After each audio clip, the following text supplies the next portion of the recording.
Good morning, Southeast. I hope you are doing well. I'm doing really well. Some of you have asked about how I'm doing health-wise, and some of you have asked the staff how I'm doing health-wise, and so I thought I would give a little bit of an update here. And things are looking very positive. For those of you that don't know, I was diagnosed with stage 3 colon cancer last fall in September. And so last fall, I went through chemotherapy. In the middle of January, I had a scan, and it came back very, very positive. It seems like everything seems to be working, doing exactly what they thought it would do. And so that was very positive for us. After that scan, I started radiation therapy, and that was 5 days a week for 5 weeks. And that took me pretty much from the end of January through February. And so now we are waiting for my next scan, and I will get that at the end of March. Depending on what the results are of that scan, what that scan shows will determine our next steps for treatment. And so first off, thank you so much for your kindness, for your care, but most importantly, thank you for your prayers. I'm just convinced that God is sustaining us through this whole season that Jamie and the kids and I are going through, and we could not do it without the support that we get from you praying for us on a regular basis. So thank you so much for that. But here we are, we're 5 months in, and so I've been thinking a lot about the whole process, through the chemo treatments, through the radiation treatments, and what we have left as we're in this journey.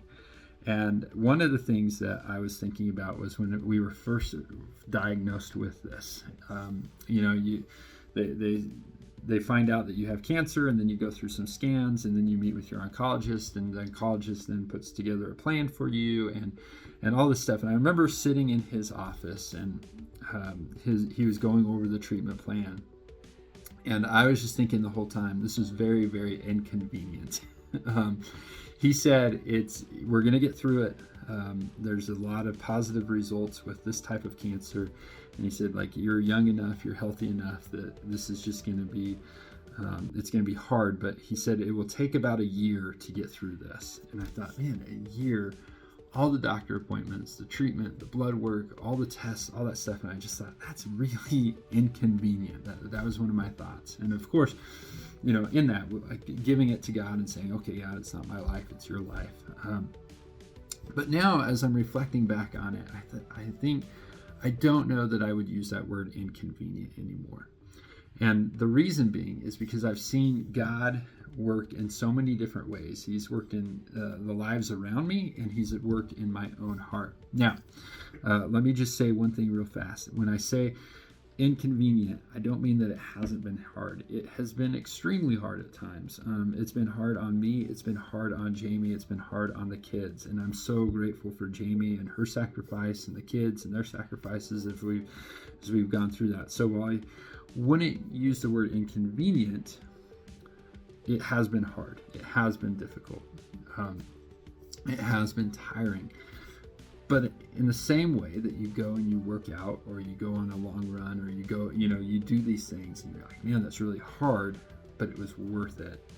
I think that's where I'm at right now. Is 5 months in, I'm looking at it, and it's been hard, it's been difficult, but it's been worth it. God's used it in many ways. And again, he's used it in the lives around me. He's used it in my own heart.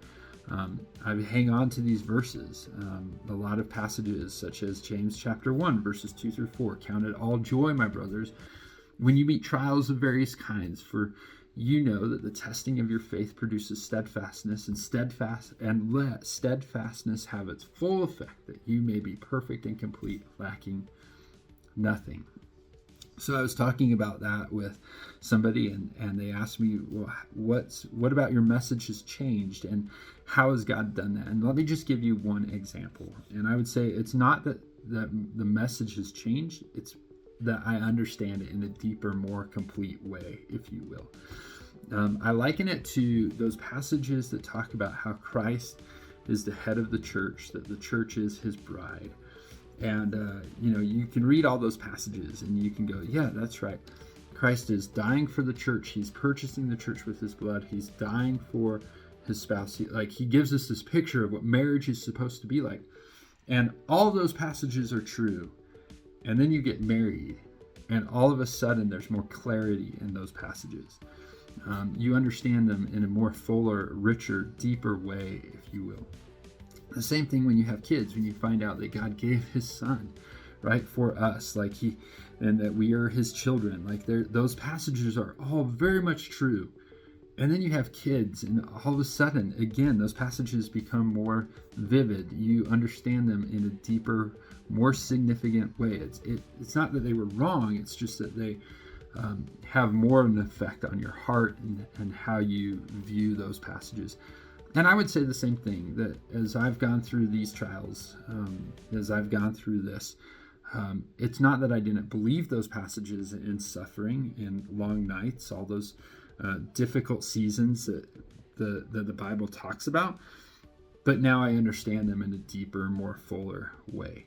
And that's just one of many ways that God is using this to shape my heart, to conform my will to his, to reveal more of himself to me, that he does meet us in our suffering. He does not abandon us. And in our suffering, even though there are times where it might feel like he's silent, we're reminded that his silence does not mean that he is absent.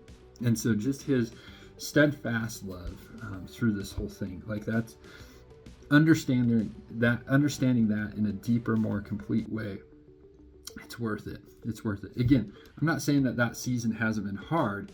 It has been hard, and we're not through it yet. But I wouldn't say that it's inconvenient anymore. It's worth it. God is doing something. And so another passage that I've held on to, and maybe you can hold on to this if you're going through a difficult season, if you're going through a hard time, it's found in 2 Corinthians chapter 4. And here's what it says. It says, "So we do not lose heart. Though our outer self is wasting away, our inner self is being renewed day by day. For this light, momentary affliction is preparing for us an eternal weight of glory beyond all comparison. As we look not to the things that are seen, but to the things that are unseen. For the things that are seen are transient, but the things that are unseen are eternal." So I just want to encourage you that if you're going through a trial, whether it's, whatever it is, that God is using it. God is using that trial, every step of obedience in the path of adversity. God is using that to prepare you for eternity, an eternal weight of glory. Nothing is wasted. And so I just want to encourage you, keep on keeping on. Don't give up. Continue to look to Jesus, the author and perfecter of our faith. So take that for what it's worth. A couple things that you need to know about on the calendar coming up. Lion Academy, our child care center at Southeast, they are starting sign-ups for summer camp. And so that's, I think that's pre-K through elementary school.